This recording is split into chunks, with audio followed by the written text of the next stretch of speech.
Hi guys, and welcome back to another episode of Modifix. My name's Dan and today we are fixing.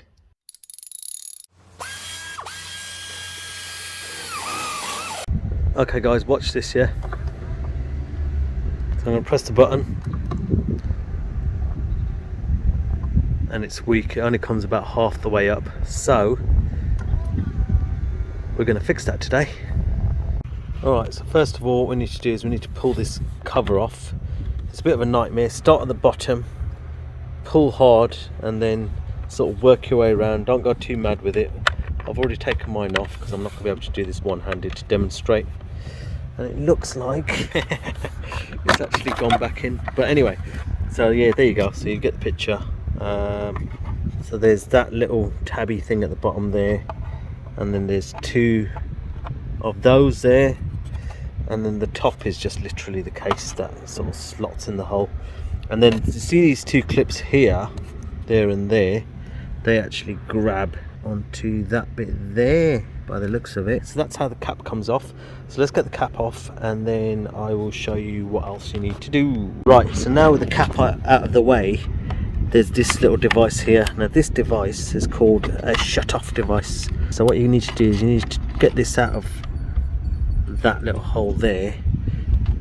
There's that little clip holds it in, which I can't actually push and pull this out at the same time, but this little block comes out. So let me take that out and I'll show you what we do next. As you can see at the bottom here as well, there's another plug, so you need to unplug both of those, pull that out the hole, and then I'll show you what's next. Alright, so as I said, you need to just wedge something in there. I actually used my key. That was a bit naughty. You don't want to use your key.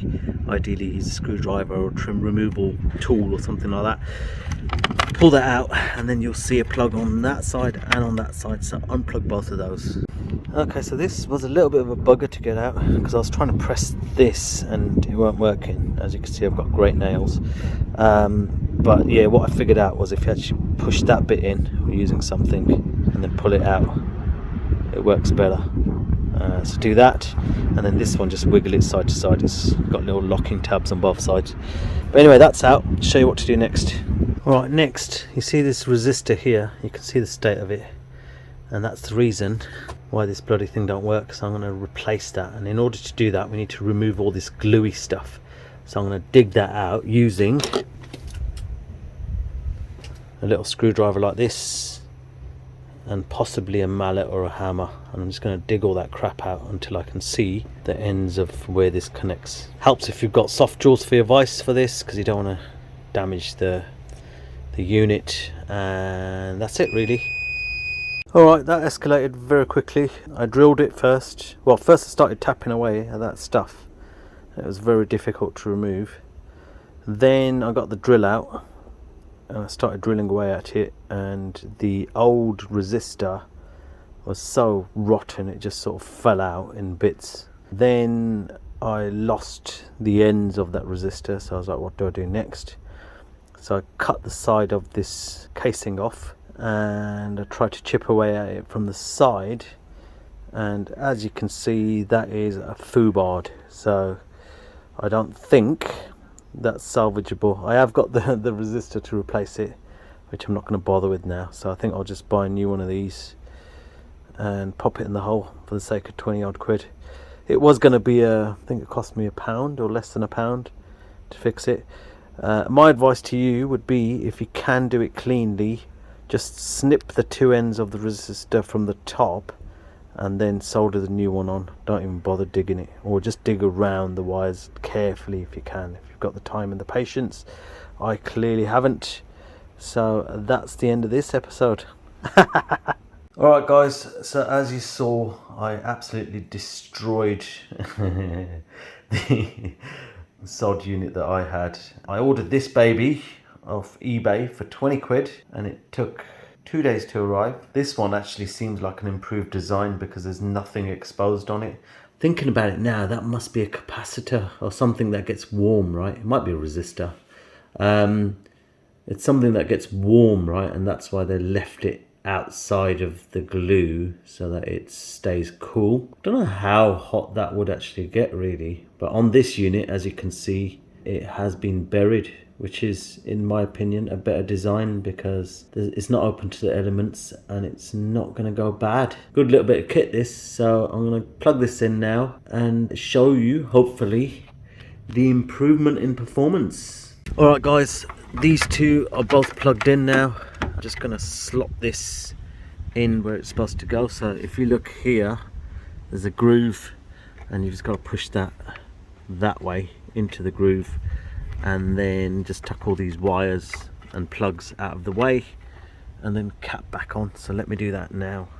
Alright guys, it's all back together. Moment of truth. Okay, here we go.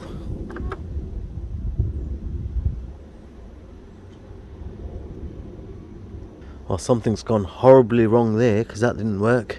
Give me 2 minutes and I'll get back to you. Oh.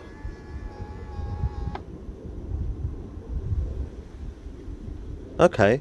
I've just pressed the button again and it's working now.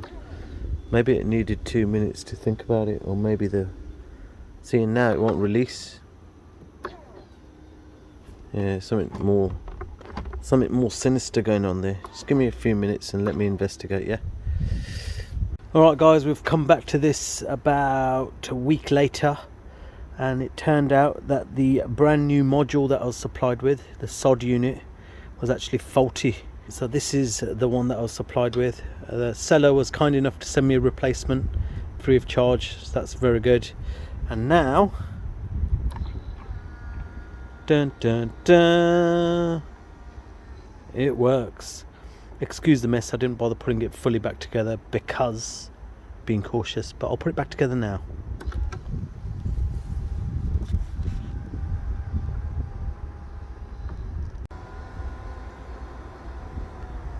And that's the finished article, guys. All done.